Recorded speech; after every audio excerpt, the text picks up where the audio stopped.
All right, as good as the Champions League final is, we got something much better now. It's time for Quick Hits. Let's go, Gab.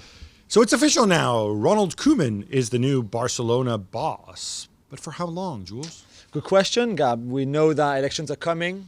We're not sure exactly when they're coming. It still seems to be that next summer, with the process really starting from March onwards. And we also know that if Victor Font is elected as the new Barcelona chairman, president, then he will sack Ronald Koeman and will bring Xavi as the manager, which would be weird because Ronald Koeman surely agreed to take the job knowing that there was a possibility that he would only last a season. Well, and knowing that the Euros are going to be on next summer too. Yeah. Which you would think Holland would be in the mix to win it, right? Having won the Nations Think League. so. This whole thing is very odd. I mean, Ronald Koeman was presented as the safe candidate for the job. I think he's definitely the cheap candidate. Can you say like, hey, Ronald, come here.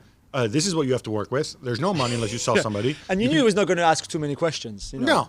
No. And he's going to have Barcelona on his CV. And I was thinking about this. You're right about Victor Font.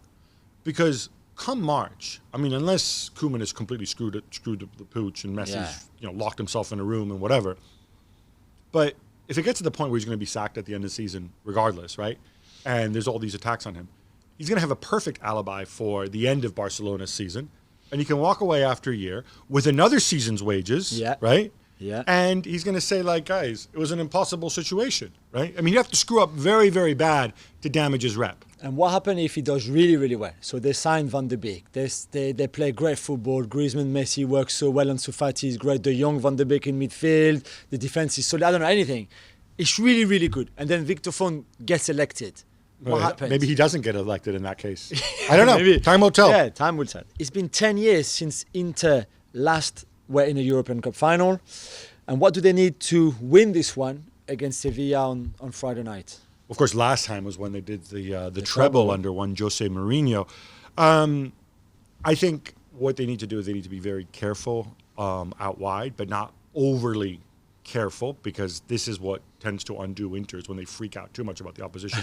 Obviously, Reguilon and Navas are going to be threats, but you can attack them on those flanks. I think they match up pretty well with the 3-5-2. And look, Lukaku and Lautaro, right? You've got two people through the middle tying up both center halves. People aren't used to that. I have Inter as slight favorites in this, but I think it's going to be Were you surprised the way they dismantled Shakhtar completely and how effective they were? Because I don't think they were brilliant on the day, but they was just so clinical, so good when they pressed. Craig so Burley aggressive. didn't enjoy it, but Didn't he? no. I mean, I'm not. When they're good, this is what they do. This is where they bring that intensity. They bring those automatic movements, and also the last couple of goals were sort of garbage time goals. Where, they were obviously. really. So not really 5 goals between these two, but no, this is what Conte needs to channel. Bayer Leverkusen have supposedly given Chelsea a deadline for the signing of Kai Havertz, and it's a week from Friday. Jules, do these deadlines mean anything? I don't think they mean anything. I think negotiation can still continue. I think it's a way of putting pressure on the buyer if you're the seller. I'm a bit... And if you're the seller, you just laugh at it and say, ah! The only one that matters is October 5th. Exactly. That's the only deadline. However, just quickly on that Kai Havertz deal and Chelsea and Bayer Leverkusen, skeptical is maybe too strong. It's not that I'm skeptical or pessimistic, optimistic.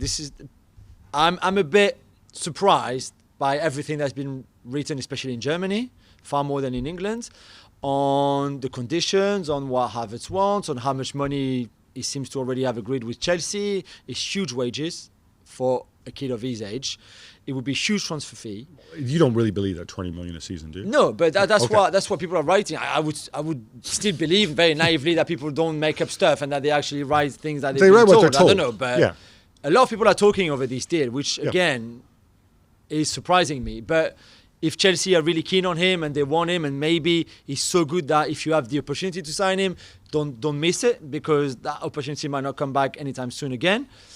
But I don't know, there's something about the whole thing that I'm not too comfortable with. You know what's really weird to me too? City, United, both have a lot of money. Both could use strengthening in the area. Those names haven't been mentioned at all. They haven't been linked one bit.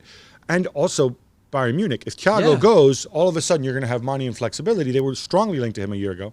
Just an odd story. Still waiting on Aubameyang, but you telling me it's all done? Yeah, it's cool. We're just waiting for the announcement. He's on holidays. Leave him alone. He's on holidays. He's chilling. He needs to come back so they can do some cool social media thing. Like He will come back, and I'm sure they will do some cool social media thing. Okay. So, but that's done, yeah? Yeah. All right. More interestingly for Arsenal, they're close to getting their central defender reportedly linked with Gabriel from Leeds. From Lille, I believe. From Lille. Yeah. So you put Leeds in my head. That's good. I want you to be upset with Bielsa. Okay. How cool is it Leeds United are back? As a neutral, how cool is it Leeds? Forget Bielsa. I mean, Bielsa's a bonus. Yeah. It's nice to have Leeds back. Sorry. I'm going to try to insert them in every question from now on. But please, continue. Yeah, Gabriel, who had a wonderful season in Ligue 1 before he was stopped by the pandemic, who's young, 22, who's left-footed, which I think that's the profile that Arteta wanted, the left-footed centre-back. Young as well. Not too expensive, 30 million euros, 27 million pounds, who is really hardworking, listens, is intelligent, no nonsense, no fancy stuff. I think he's very efficient. Certainly he was at Lille, so I think he would be a very good signing. They would be the likes of Napoli, of Everton as well. Manchester United also made contact. So I really think if you've got Saliba, and on one side, Gabriel on the other side, you've got David Luiz as a sweeper in that back three. I think this is very good from Arsenal point of view. Bellerin, let me help you out. Kieran Tierney. Bellerin and Tierney. No, but are you sarcastic now? Xhaka, Ceballos. No, I'm just trying to imagine. Xhaka and Usamawa, I think Usamawa from Lyon, who they tried already to put a foot in there with Lyon, who I think Arteta is a huge fan, and so is Edu. I think they're building something interesting. Whether you like it or not, you're being sarcastic. I know. I think this is promising defensively. Listen, defensively, this club has had issues for the last 10 years, right? Since Sol Campbell and Kolo Touré.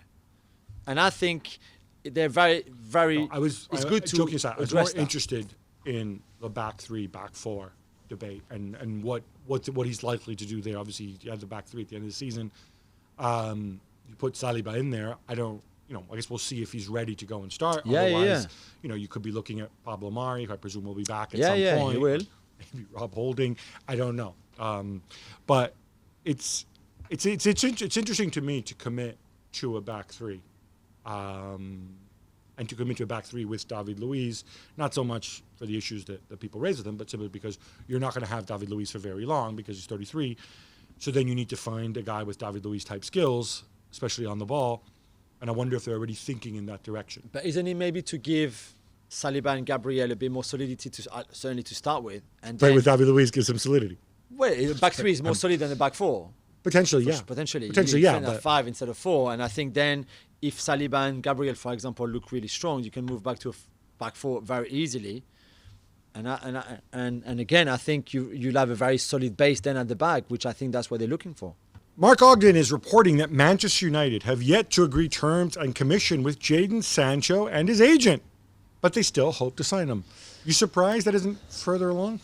I'm a bit surprised, I have to be honest. They've been talking for quite a long time, right, to Sancho and his people, and that would be something that would be sorted out pretty quickly. I also think it's the oldest trick in the book, especially when dealing with United. Like, oh yeah, you want us to pay us how much? Okay, yeah, sure, that's fine. And then he's getting a little closer, like, oh, by the way, you know how we said that we wanted this much? Actually, how about we do a little more? It will still happen, right?